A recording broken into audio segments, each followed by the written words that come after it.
ഓ God, ഈ ഷ്രിങ്കിൽ മുഴുവൻ പാത്രം കിടക്കുവാണല്ലോ. എല്ലാ പാത്രങ്ങളും ഇതിന്റെ അകത്താണ്. ഞാൻ ഇനി ആഹാരം എങ്ങനെ ഉണ്ടാക്കും? ഓഹ്, ഈ ദിവ്യയുടെ കാര്യം. അവൾക്ക് ഭയങ്കര മടിയാ. പക്ഷെ വേലക്കാരി ശീല വന്നാലോ അപ്പൊ തന്നെ കയറി ആഹാരം ഉണ്ടാക്കണ കാണാം. വൈകുന്നേരം ആകുമ്പോ ഇവിടെ പാത്രം കെട്ടിക്കിടന്നാലോ അപ്പൊ ആ മഹാറാണി പോയി ആ റൂമിൽ പോയി കിടന്നുറങ്ങണത് കാണാം. ഇപ്പൊ ശരിയാക്കി കൊടുക്കാം. ദിവ്യ, ഓ ദിവ്യ, എവിടെയാ? എന്ത് പറ്റി ചേച്ചി? ഞാൻ ബിഗ് ബോസ് കാണുമായിരുന്നു. എനിക്ക് രാത്രിയിലേക്ക് എല്ലാവർക്കും ആഹാരം ഉണ്ടാക്കണ്ടേ. ഇവിടെയാണെ പാത്രം മുഴുവൻ ഇതിന്റെ അകത്താ. നീ മഹാറാണി ആ മുറിയിരുന്ന ബിഗ് ബോസ് കാണുവാ. പെട്ടെന്ന് വന്ന് പാത്രം കഴുകിത്താ എനിക്ക്. എന്ത്? ഞാൻ പാത്രം കഴുകാനോ? എന്നെ കൊണ്ടൊന്നും പറ്റൂല. ഞാൻ ഇന്ന് മാനിക്കൂർ ഏൽപ്പിച്ചേ ഉള്ളൂ. ആ പൈസ വേസ്റ്റ് ആയി പോത്തേ ഉള്ളൂ. എല്ലാ ആഴ്ചയും നീ ഇത് തന്നെയല്ലേ പറഞ്ഞോണ്ടിരിക്കണേ? നിനക്കറിയാലോ വീട്ടിലെ ജോലി ഇതൊക്കെ ഉണ്ടെന്ന്. പിന്നെ എന്തിനാ വെറുതെ പൈസ കൊണ്ടേ കളയണ ഇങ്ങനെ? ആ ഇനി വാ, പാത്രമൊക്കെ കഴുകിത്ത ആഹാരം ഉണ്ടാക്കണം.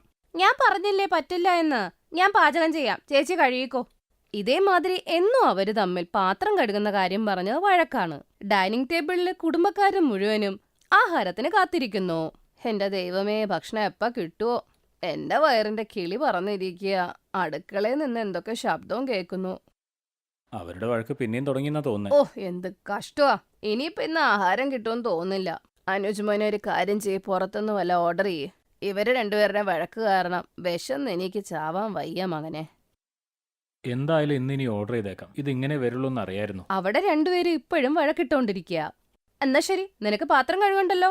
എന്നാ ഞാനും ആഹാരം ഉണ്ടാക്കുന്നില്ല ഇന്ന്. വിശന്ന് അങ്ങ് ഇരുന്നാ മതി. വിശന്ന് എന്തിനാ ഇരിക്കുന്നെ? ഇന്നലെ രോഹൻജി ഓർഡർ ചെയ്തു. ഇന്ന് അനൂജിനോട് പറയാം ഓർഡർ ആക്കാൻ. ഇത് പറയാൻ രണ്ടുപേരും പുറത്തോട്ട് വരുമ്പോ അനൂജ് പറയും, ഓർഡർ ചെയ്ത് കഴിഞ്ഞു. നിങ്ങൾ ഭക്ഷണം ഉണ്ടാക്കില്ലെന്ന് ഞങ്ങൾക്ക് അറിയായിരുന്നു. നിങ്ങൾ രണ്ടും കാരണം കഴിക്കുന്നത് പോയിട്ട് പാത്രം കഴുകുന്ന ജോലി പോലും നടക്കുന്നില്ല. എന്റെ പൊന്നു ചേട്ടാ, എന്നെ കുറ്റം പറയാതിരിക്കാമോന്ന്? ഞാൻ രാവിലത്തെ ആഹാരം ഉച്ചത്തെ ആഹാരം നന്നായിട്ടല്ലേ ഉണ്ടാക്കി തന്നത്. വെറുതെ ചപ്പാത്തി ഉണ്ടാക്കിന്ന് പറഞ്ഞ ആഹാരം ഉണ്ടാക്കിന്ന് പറയാതെ. എന്തെങ്കിലും ആവട്ടെ, ആഹാരം ഉണ്ടാക്കിയോ? രണ്ടുപേരും ഒന്നും മിണ്ടാതിരിക്കാമോ? മനുഷ്യന്റെ സ്വൈര്യം കെടുത്താനായിട്ട്. കുറച്ചേരം കഴിയുമ്പോ ആഹാരം ഡെലിവറി ബോയ് കൊണ്ടുവരും. എല്ലാരും മിണ്ടാതെ അത് കഴിക്കുകയും ചെയ്യും. അടുത്ത ദിവസം രാത്രിയും രണ്ടുപേര് തമ്മിലുള്ള വഴക്ക് തുടങ്ങി. അപ്പുറത്തെ കമല ആന്റി അവിടെ വരും. ഇന്നാ രശ്മി, ഞാൻ ഇന്നലെ എന്റെ മോളുടെ അവിടെ പോയിരുന്നു. മോന്റെ മൊട്ടയടിയല്ലായിരുന്നോ? അപ്പൊ അവിടെ അന്നദാനം ഉണ്ടായിരുന്നു. നിനക്ക് വേണ്ടി ഞാൻ പ്രസാദം കൊണ്ടുവന്നതാ. ഇന്നാ എല്ലാരും അങ്ങ് കഴിക്ക്. ആഹാ, ഞാൻ രക്ഷപ്പെട്ടിന്ന് ആഹാരം ഉണ്ടാക്കണ്ടല്ലോ, പാത്രവും കഴുകണ്ട.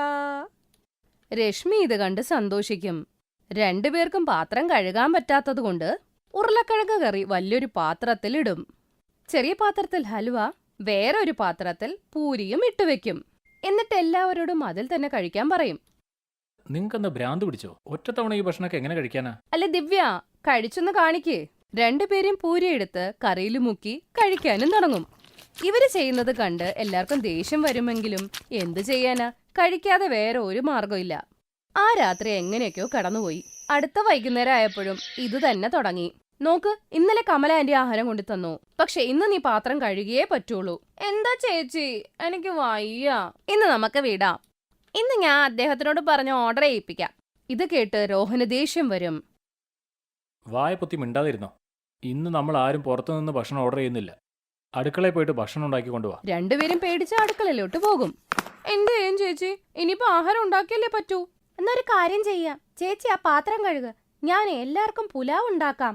അയ്യേടാ, ഞാൻ പാത്രം കഴുകാനോ? നീ കഴുകിയാ മതി. ആ പിന്നെ പുറത്തുനിന്നുള്ള ആഹാരത്തിന്റെ കാര്യമാണെങ്കിൽ അത് കുഴപ്പമൊന്നുമില്ല. നമ്മൾ പറയുന്നില്ല പുറത്തുനിന്ന് വാങ്ങണ്ടവര്. ഇവിടെ ആഹാരം ഉണ്ടാക്കുന്നില്ല നമ്മള്. എനിക്കൊന്നും മനസ്സിലായില്ല. ഇപ്പൊ പറഞ്ഞുതരാം. രശ്മി വീട്ടിലുണ്ടായിരുന്ന മുറുക്ക്, മിച്ചർ, ബിസ്ക്കറ്റ് എല്ലാം വീട്ടുകാരുടെ മുമ്പിൽ കൊണ്ടുവെക്കും. ഇന്നത്തെ ആഹാരമാണിത്. ഇവര് രണ്ടുപേരും കാരണം നമുക്ക് എന്നും അമ്പലത്തിന്റെ വെളിയിൽ പോയി അന്നദാനം കഴിക്കേണ്ടി വരും. ഇവരുള്ളോടത്തോളം കാലം നമുക്ക് വീട്ടിൽ നിന്ന് കഴിക്കാൻ പറ്റില്ല രാത്രി. മതി മതി, ഇന്ന് ഇതെങ്ങനെയെങ്കിലും കഴിച്ചു തീർക്കാം. പക്ഷെ നാളെ ഞങ്ങൾക്ക് ഭക്ഷണം കിട്ടിയില്ലെങ്കിൽ നിങ്ങൾ വിവരം അറിയും. അങ്ങനെ ആവട്ടെ. അവർക്ക് വേറെ ഐഡിയകളും ഉണ്ടായിരുന്നു. അടുത്ത ദിവസം മാർക്കറ്റിൽ പോയി ദിവ്യ കുറച്ച് ഡിസ്പോസിബിൾ പ്ലേറ്റ്സ് വാങ്ങും. അതെ ദിവ്യ, നമുക്ക് ആഹാരം ഈ പ്ലേറ്റിൽ കഴിക്കാം. പക്ഷെ ആഹാരം ഉണ്ടാക്കണമെങ്കിൽ പാത്രം കഴുകിയല്ലേ പറ്റൂ. ചീനച്ചട്ടി, കുക്കർ ഇതെല്ലാം വേണ്ടേ? ഒട്ടും വിഷമിക്കണ്ട.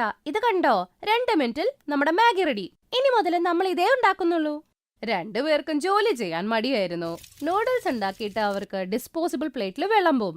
ഇത് കണ്ട് 3 പേരും തലേ കൈവച്ച് ഇരിപ്പായി. അടുത്ത ദിവസം രാവിലെ അമ്മായിയമ്മ അവരെ ഒരു പാഠം പഠിപ്പിക്കാൻ തീരുമാനിച്ചു. അടുത്ത ദിവസം രാത്രി അടുക്കളയിൽ നിന്നും പാത്രം കഴുകുന്ന ശബ്ദം കേട്ടു. ചേച്ചി, നമ്മൾ അടുക്കളയിൽ പോയിട്ടില്ലല്ലോ, പിന്നെ ഈ പാത്രം കഴുകുന്ന ശബ്ദം എവിടുന്ന്? വായോ നോക്കാം നമുക്ക്. രണ്ടുപേരും അടുക്കളയിൽ പോയി നോക്കിയപ്പോ അനൂജ് പാത്രം കഴുകുകയാണ്. രോഹൻ അത് വൃത്തിയാക്കുന്നു. വയസ്സായ പാർവതി ആഹാരം ഉണ്ടാക്കിക്കൊണ്ടിരിക്കുന്നു. ഇത് കണ്ട് രണ്ടുപേർക്കും വിഷമമാകും. ഇതെന്താ നിങ്ങൾ ചെയ്യുന്നത്? മക്കളെ, നിങ്ങളെ കൊണ്ട് ആഹാരോ പാത്രം കഴുകാനോ പറ്റുന്നില്ലല്ലോ. അതുകൊണ്ട് ഞങ്ങൾ മൂന്നുപേരും കൂടെ ചേർന്ന് ചെയ്യാന്ന് കരുതി. രാത്രിയിലെ ആഹാരം കിട്ടുമല്ലോ. നിങ്ങൾ പോയിട്ട് വിശ്രമിച്ചോ. ഇല്ല അമ്മ, ഞങ്ങളോട് ക്ഷമിക്ക്. ഞങ്ങളുണ്ടായിട്ടും അമ്മ ഇതൊക്കെ ചെയ്യേണ്ടി വന്നല്ലോ. അമ്മ, അതെ, ഞങ്ങൾ തെറ്റാണ് ചെയ്തത്, ക്ഷമിക്ക്. ഇനി അങ്ങോട്ടേക്ക് അമ്മ ഒന്നും ചെയ്യേണ്ടി വരില്ല. ഞങ്ങളിരിക്കുമ്പോ ഭർത്താക്കന്മാര് പാത്രം കഴുകുന്നു, അമ്മ ആഹാരം ഉണ്ടാക്കുന്നു. ഷോ, ഇല്ല ഇല്ല ഇല്ല, എല്ലാരും പുറത്തൊന്ന് പോയിക്കേ. 1 മണിക്കൂറിനുള്ളിൽ ഞങ്ങൾ ആഹാരം ഉണ്ടാക്കി തരാം. ആണോ? നീ പറയുന്നത് കൊണ്ട് ഞാനിതൊക്കെ വിടാം. വരൂ മക്കളെ. അമ്മയും മക്കളും പുറത്തു വന്ന് ഒരുപാട് ചിരിക്കും. അങ്ങോട്ടും ഇങ്ങോട്ടും കണ്ണടച്ച് പറയും, മിഷൻ സക്സസ്ഫുൾ.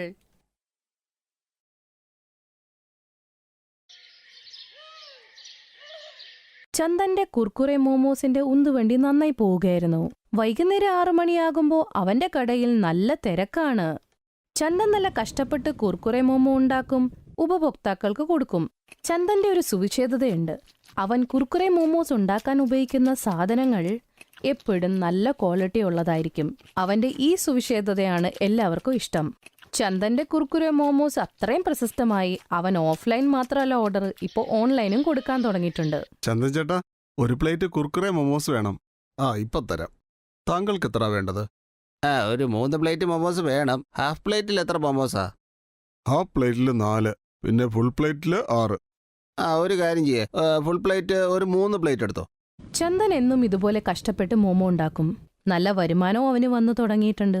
ചന്ദൻ എന്നും രാവിലെ കുർക്കുറെ മോമോ ഉണ്ടാക്കേണ്ട സാധനങ്ങൾ വാങ്ങാൻ ചന്തയിൽ പോകുമായിരുന്നു. മോമോസ് ഉണ്ടാക്കാൻ പച്ചക്കറി, എണ്ണ, അതിന്റെ മസാല എല്ലാം അവൻ നല്ല ക്വാളിറ്റിയുള്ള പ്രൊഡക്റ്റ് മാത്രം വാങ്ങിച്ചുകൊണ്ട് വരുമായിരുന്നു. ഒരു ദിവസം ചന്ദന്റെ കടയിൽ ഒരു ചെറുക്കൻ വന്നു.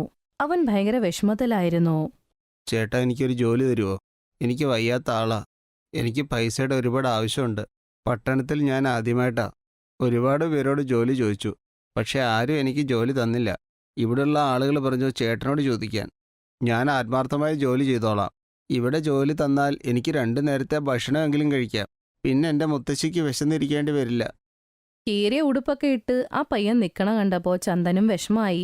ചന്ദൻ അല്ലെങ്കിലും ഒരാളെ തപ്പി നടക്കുകയായിരുന്നു അവനെ നല്ല രീതിയിൽ സഹായിക്കാൻ. ശരി, നീ ഇവിടെ ജോലി ചെയ്തോളൂ. പക്ഷേ ജോലി നല്ല ആത്മാർത്ഥമായി ചെയ്യണം. നീ ചെയ്യുന്ന ഒരു തെറ്റുകൊണ്ട് എന്റെ സ്ഥാപനത്തിന്റെ പേര് കളയരുത്. ഒരിക്കലും ഇല്ല ചേട്ടാ, അങ്ങനെ ഒരിക്കലും ഉണ്ടാകില്ല. ഞാൻ ആത്മാർത്ഥമായി തന്നെ ചെയ്യും. ചന്ദൻ രഘു എന്ന പേരുള്ള ആ പയ്യന് അവിടെ ജോലി കൊടുക്കും.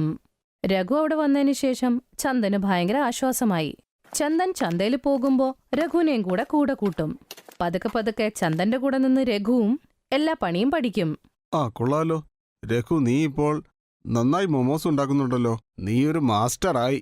ചേട്ടാ, ചേട്ടനല്ലേ എന്നെ ഇത് പഠിപ്പിച്ചത്. ചേട്ടൻ എന്നെ അന്ന് സഹായിച്ചിട്ടില്ലായിരുന്നെങ്കിൽ ഇപ്പോൾ എൻ്റെ അമ്മയും കഷ്ടപ്പെട്ട് ജീവിക്കേണ്ടി വന്നേനെ. രഘു, നീ നന്നായി കഷ്ടപ്പെട്ടു, ആത്മാർത്ഥമായി ജോലി ചെയ്തു. അങ്ങനെയുള്ളവരെ ദൈവം സഹായിക്കും. ഈ സത്യസന്ധത നീ തുടർന്നാൽ നിനക്ക് എല്ലാവിധ വിജയങ്ങളും ഉണ്ടാകും. പെട്ടെന്ന് എല്ലാ മൊമോസും പ്ലേറ്റിലാക്കി വെക്ക്. സമയം കളയണ്ട. നമ്മളിങ്ങനെ വർത്താനം പറഞ്ഞുകൊണ്ട് നിന്നാൽ രാത്രിയായാലും പോകാൻ പറ്റില്ല. ചേട്ടാ, അതെങ്ങനെ സംഭവിക്കാനാ? എന്താണേലും എല്ലാവരും എല്ലാ ദിവസവും ഇവിടുന്ന് മൊമോസ് കഴിക്കാൻ വരും. ഇതാ ചേട്ടാ, 2 ഫുൾ പ്ലേറ്റ്. നമസ്കാരം ചന്തു ചേട്ടാ, എന്നാ ഉണ്ട്? ഞാൻ നിന്നോട് പറഞ്ഞിട്ടില്ലേ എന്റെ കടയുടെ അടുത്ത് പോലും വരരുന്ന്? പിന്നെന്താ ഇവിടെ? അത് ശരി. പുതിയ ആളെ ജോലിക്ക് നിർത്തിയോ? പറഞ്ഞത് ശരിയാ. എന്നെ നിങ്ങൾ ഇവിടുന്ന് പറഞ്ഞു വിട്ടതാ. ഞാനതിനൊരു തെറ്റും ചെയ്തില്ലല്ലോ. നീ കുർക്കുറെ മൊമോസ് ഉണ്ടാക്കാൻ വേണ്ടി പഴയ പനീറല്ലേ ഉപയോഗിച്ചത്? നീ കാരണം എന്റെ എത്ര കസ്റ്റമേഴ്സ് പോയി. കള്ളന്മാർക്ക് ഇവിടെ ജോലി കൊടുക്കാൻ പറ്റില്ല. ഞാൻ ചെയ്തത് ശരിയാ. ജോലി നടക്കുക, ശല്യം ചെയ്യരുത്. ഒരു കാര്യം ചെയ്, 1 പ്ലേറ്റ് കുർക്കുറെ മൊമോസ് താ. പൈസ തരാം. വെറുതെ ഒന്നും എനിക്ക് വേണ്ട. രഘു, 1 പ്ലേറ്റ് കുർക്കുറെ മൊമോസ് ഇവന് കൊടുക്ക്, കഴിച്ചിട്ട് പോട്ടെ. ആ ചെറുക്കന്റെ പേര് രമേശായിരുന്നു. അവൻ ആളത്ര ശരിയല്ല. കുറച്ചുനാള് മുമ്പ് ചന്ദന്റെ കൂടെ ജോലി ചെയ്തിരുന്നു. അവൻ തെറ്റായ സാധനങ്ങളൊക്കെ അവന്റെ മോമോസിലിട്ടിട്ട് മോമോസിന്റെ സ്വാദ് മുഴുവൻ കളഞ്ഞ് അങ്ങനെ ചന്ദൻ അവനെ ജോലിയിൽ നിന്ന് പറഞ്ഞുവിട്ടു. അത് കാരണം അവന്റെ ഉപഭോക്താക്കൾ പോയിരുന്നു.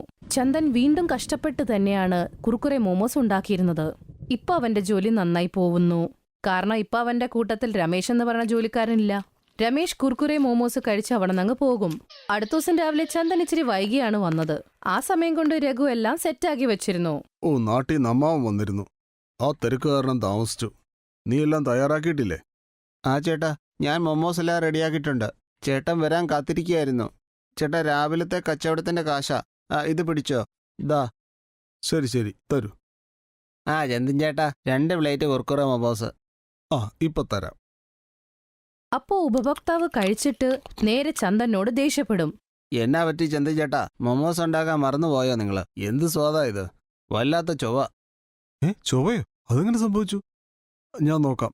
അങ്ങനെ വരാൻ വഴിയില്ലല്ലോ. ചന്ദൻ മോമോസ് കഴിച്ചപ്പോ തന്നെ തുപ്പിക്കളഞ്ഞു. മോമോസ് ശരിക്കും കയ്പുള്ളതായിരുന്നു. എല്ലാ കസ്റ്റമേഴ്സും ദേഷ്യപ്പെട്ട് അവിടുന്ന് പോയി. ആ ദിവസം ചന്ദന് നഷ്ടമായിരുന്നു. രഘു, ഇന്ന് നീയല്ലേ മൊമോസ് ഉണ്ടാക്കിയത്? പിന്നെന്താ ഇങ്ങനെ? എനിക്ക് മനസ്സിലാവുന്നില്ല. ദയവ് ചെയ്ത് എന്നോട് കള്ളം പറയരുത്, സത്യം പറയണം. എന്താ സംഭവിച്ചത്? ചന്ദൻ ചേട്ടാ, എന്നെ വിശ്വസിക്കണം. ചേട്ടൻ പഠിപ്പിച്ച പോലെ തന്നെയാ ഞാൻ മൊമോസ് ഉണ്ടാക്കിക്കൊണ്ടിരിക്കുന്നത്. ഞാൻ നന്നായിട്ട് തന്നെയാ ഇത് ഉണ്ടാക്കുന്നേ. പക്ഷെ ഒരു മിനിറ്റ് ചന്ദൻ ചേട്ടാ, ഞാൻ മൊമോസ് ഉണ്ടാക്കിക്കൊണ്ടിരുന്നപ്പോൾ രമേശ് വന്നിരുന്നു ഇവിടെ. അവന്റെ കയ്യിൽ എന്തോ ഒരു ജ്യൂസ് ഉണ്ടായിരുന്നു. എന്നോട് ചോദിച്ചു മൊമോസ് ഉണ്ടാക്കാൻ എത്ര നേരം എടുക്കുമെന്ന്. ഞാൻ പറഞ്ഞു കുറച്ച് സമയം എടുക്കുമെന്ന്. അവനത് ഇഷ്ടപ്പെട്ടില്ല. അവനായിരിക്കും മിക്കവാറും ഇതിലേക്ക് എന്തെങ്കിലും ഒഴിച്ചിട്ടുണ്ടാവും, ഉറപ്പാ. അവൻ തന്നെയായിരിക്കും അത് ചെയ്തത്. അവൻ എൻ്റെ മുമ്പ് വെച്ച് ജ്യൂസ് കുടിച്ചില്ല. ഞാൻ പറയുന്ന ഒന്ന് വിശ്വസിക്കണം ചേട്ടാ, എനിക്ക് അവനെയാണ് സംശയം. അവൻ അത്രയ്ക്കായോ? അവനെ ഒരു പാഠം പഠിപ്പിക്കണം. അവനെ വെറുതെ വിടില്ല. നല്ല ശിക്ഷ വാങ്ങിക്കൊടുക്കും. ഞാൻ പോലീസ് സ്റ്റേഷനിൽ പോവാ. രമേശെ, നീയും വന്നിട്ട് ഉള്ള കാര്യങ്ങൾ നീ പറയണം. ചേട്ടാ, ചേട്ടനോട് ഞാനും കൂടെ വരാം. ചന്ദൻ രഘുവിനെ കൂട്ടിക്കൊണ്ട് പോലീസ് സ്റ്റേഷൻ പോയിട്ട് രമേശിനെതിരെ ഒരു കേസ് കൊടുക്കും. പോലീസിനെ പേടിച്ച് രമേശ് എല്ലാ സത്യങ്ങളും പറയും. അവനാണ് മോമോസിന്റെ മസാലയില് പാവയ്ക്കയുടെ ജ്യൂസ് ഇട്ടത്. ചന്ദൻ ചേട്ടാ, ഒരു കാര്യം, ഞാനല്ലായിരുന്നു ആ മൊമോസ് ഉണ്ടാക്കിയത്. ചേട്ടൻ എന്നോട് ഒരു ദേഷ്യം ഉണ്ടായിട്ടില്ലേ? അത് എന്തുകൊണ്ടാ ചേട്ടാ അങ്ങനെ? അതെന്താന്ന് വെച്ചാൽ കള്ളന്മാരെ നമുക്ക് മുഖം കണ്ടാൽ മനസ്സിലാകും. ഇത്രയും നാളായില്ലേ നിന്നെ കാണുന്നു. കച്ചവടം നടക്കുന്ന കാശ് മുഴുവൻ നീ കൃത്യമായി എന്നെ ഏൽപ്പിക്കും. അതിലെനിക്ക് നിന്നെ ഒരുപാട് വിശ്വാസമുണ്ട്. നീ വിശ്വസ്തനാണെന്ന് അന്ന് എനിക്ക് മനസ്സിലായി. അതുകൊണ്ടാണ് നിന്നെ എനിക്ക് പ്രത്യേക വിശ്വാസം. നീ വിഷമിക്കണ്ട. രമേശിന് ശിക്ഷ കിട്ടിയിട്ടുണ്ട്. 2-3 ദിവസം ജയിലിൽ കിടക്കട്ടെ. അപ്പോൾ പഠിച്ചോളൂ അവൻ. രഘു ചന്ദന്റെ കൂടെ തിരിച്ചങ്ങ് പോകും. കസ്റ്റമേഴ്സിനും കാര്യങ്ങളൊക്കെ മനസ്സിലായിരുന്നു. അതുകൊണ്ട് തന്നെ ചന്ദന്റെ കുർക്കുറെ മോമോസിന്റെ അവിടെ നല്ല തിരക്ക് ആയി. എന്ത് പഴയ പോലത്തെ തിരക്ക്. Thanks for watching.